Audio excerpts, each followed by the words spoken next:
kwento ng alon? And then, ano yung kwento ng laon? Yung alon, waves in English. Parang yun po yung parang part in my life na parang tinuturing ko na obstacles, challenges in my life. Most of the songs, if not all, talagang nasulat ko po siya during my darkest times po. Siguro po yung, like yung Kumunoy, nasulat ko siya nung trainee days pa lang po namin. Nung nagkawatak-watak po kami lahat, nung naiwan si Stel. Parang sabi ko, ano ba ang mangyayari sa akin after 3 years of training? Parang nasayang lang ba yung oras ko, gano'n. Saan ba talaga ako destined? Ano ba yung purpose ko? Bakit ito yung hinahanap ko? Parang gano'n. So, nasulat ko yung Kumunoy. And after ilang years yun, ang tagal din, no? Bago siya na official release.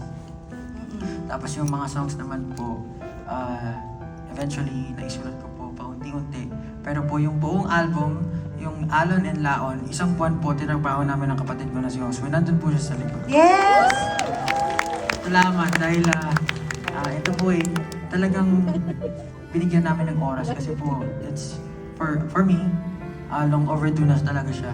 Talagang hinihintay siya ng mga fans and ako rin naman gusto ko siya i-share kung ano yung mga nag-experience ko kasi ngayon nga, very private. Hindi naman ako nag-share sa social media ng kung ano, no.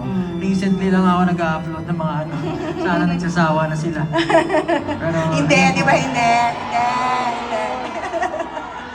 More! Di ba?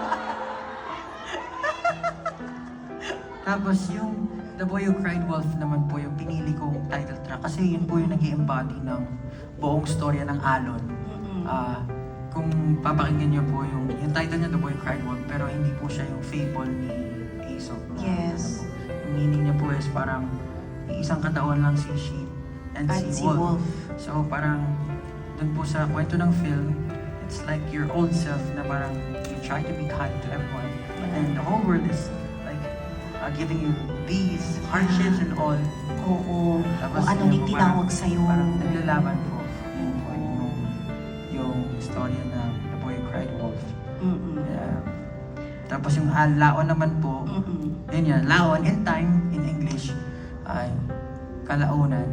Kaya may alon kasi wala namang happiness kung walang hardships. So, kailangan in time ma-accept mo yung mga bagay-bagay na ang reality talaga hindi palaging masaya, hindi palaging malungkot.